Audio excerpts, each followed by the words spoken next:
All right, folks, coming at you again from Rockingham Township, Vermont, pre-recorded. It's a mailbag show. Thanks, Rat-Nosed Terry, for giving me a chance to do a mailbag show for the first time ever by submitting the following dream in the comments to one of my old Artemidorus videos. Says Rat-Nosed Terry, I had a dream recently where I watched a storm roll in. As the storm drew near, it became a spectacular lightning storm.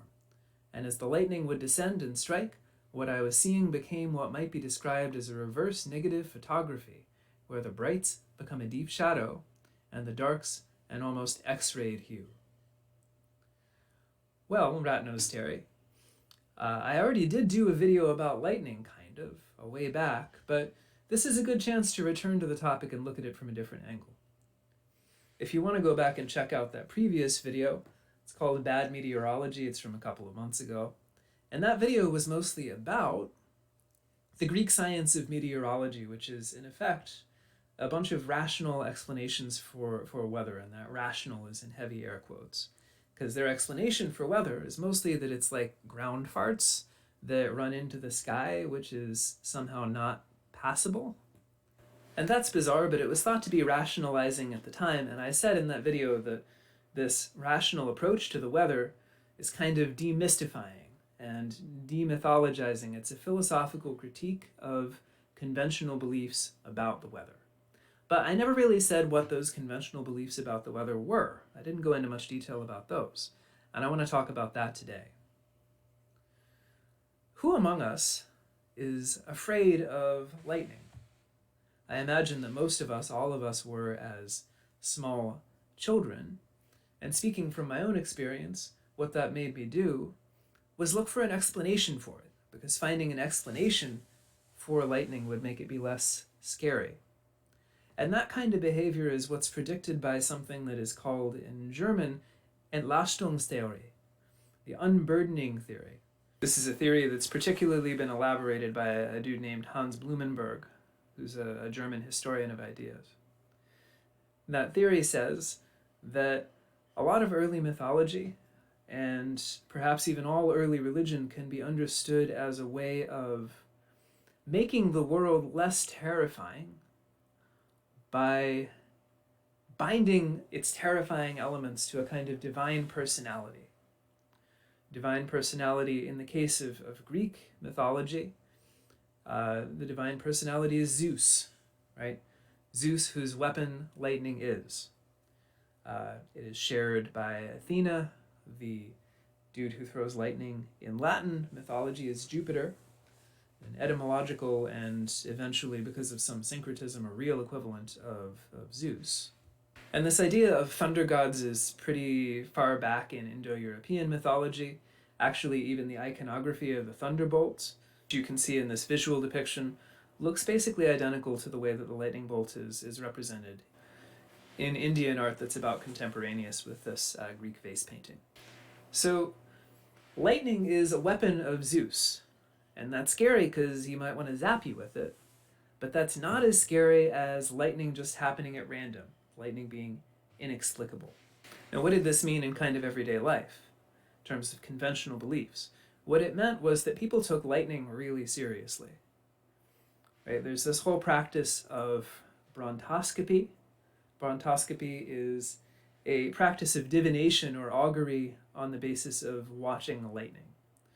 So you've got these kind of maps and calendars for everyday thunder reading, depending on where the lightning comes from in the sky, and actually whether thunder goes with it or whether it's quiet lightning, which is even worse.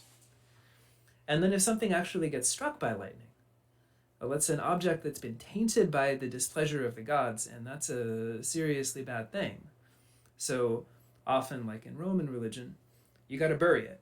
And sometimes, depending on what got zapped, like for instance, if it was a Vestal Virgin, you got to do some extra expiations because it's clear that the gods are extremely mad.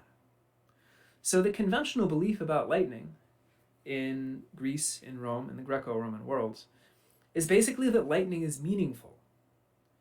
It's a sign sent by the gods, and it's telling you something. Lightning is an index of order in the universe. Having gotten that background out of the way, we can move on to Rat-Nosed Terry's dream. And of course, the first question when figuring out what a dream means is always, what does Artemidorus of Daldis have to say about it? He does have something to say about it in Book 2 of the Oneirocriticon, his book of dream interpretation. Interestingly, and I guess about as we would expect, given what I said in that last lecture about meteorology, Artemidorus classifies lightning in the same category as comets and meteors and stuff. It's one of those sky fires. And you know, seeing a comet or a meteor in a dream is basically always bad, because comets, for Greeks and Romans, as basically for everyone up until the 18th century, were considered to be super bad signs, like predicting wars, plagues, famine, all kinds of nasty stuff.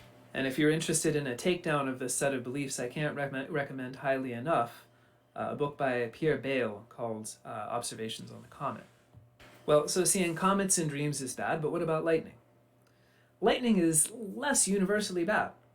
Like a lot of things in Artemidorus' dream catalog, it sends different messages in different contexts, depending on who you are and depending on the situation in which you see it while you're dreaming. Surprisingly, there are a lot of parallels between lightning and poo. If I can direct you back to my lecture on leftovers a couple of weeks ago, if you see yourself shitting in public, you should not go to the place where you were shitting. Actually, if anyone's shitting in public in a dream, don't go there. The reason for that is, of course, that people try to avoid places where there's poo. And it's the same way with lightning. People try to avoid places where lightning is struck. So, if you're in a dream and you see lightning strike a public place, you should not go there. Don't go to that place. That's the message that the dream is sending you. Seeing lightning in a dream, getting struck by lightning yourself in a dream, is good for poor people, bad for rich people, especially good for slaves, because getting struck by lightning is in a way being honored by Zeus, and being freed from slavery is also being honored by Zeus. But this last thing here, Rat-nosed Terry, may be what you're looking for. The last remark that Artemidorus makes about lightning is that lightning reveals your shit. It lays your shit bare because it lights you up. It lights you up. But also it's a way of passing divine judgment on you. It reveals what the gods really think about you. The gods know what you've been doing. They know when you've been sleeping. They know when you're awake, kind of Santa style. And they signal this judgment on your doings, whether you're good or bad, by zapping you with lightning. It lights you up. It reveals all your secrets. And if you're ready for that, then dreaming about getting struck by lightning is a good thing. But if you got something to hide, then it is a bad thing indeed. And what it predicts is that your nasty little secrets are going to come out. So, Rat-nosed Terry, I hope that's helpful.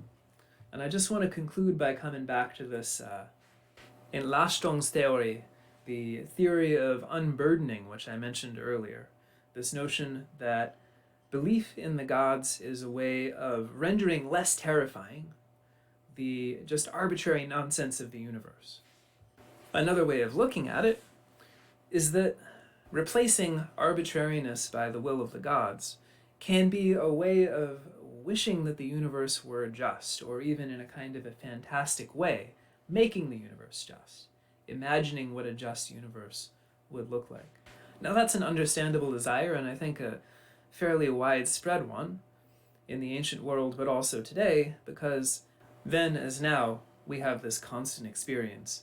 Just the absolute worst people skate away scot-free, consequence-free. Well, on that note, I will leave you till next time. Have a great weekend, and I'll see you back here on the channel next week.